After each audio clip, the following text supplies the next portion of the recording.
City officials and community members, including the mustard seed and police, gathered at Saskatoon City Hall on Monday night to exchange plans and hear concerns from residents regarding plans for a new shelter. So we want people to understand that there is a lot of thought going into this and that there is a lot of planning ahead of time to make sure that this can work as well as possible in our community. And we want to understand, are we missing anything? Is there anything more we can do? The 60-bed enhanced emergency shelter will be located at 170 31st Street East in Saskatoon's central industrial area.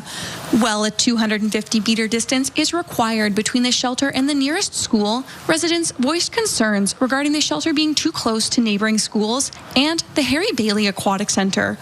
Additionally, some folks were seeking more information about the shelter's drug policies. We do not permit any drug use on site, and we do confiscate any drugs that we find.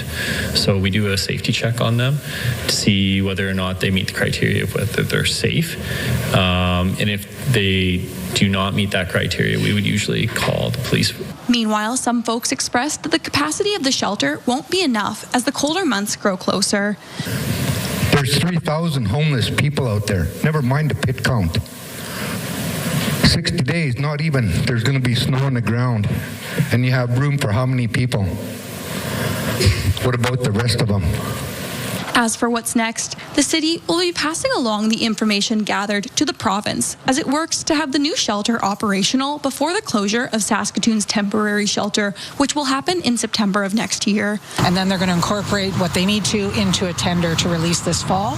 And then, of course, we have our temporary location that only has approval for 18 months.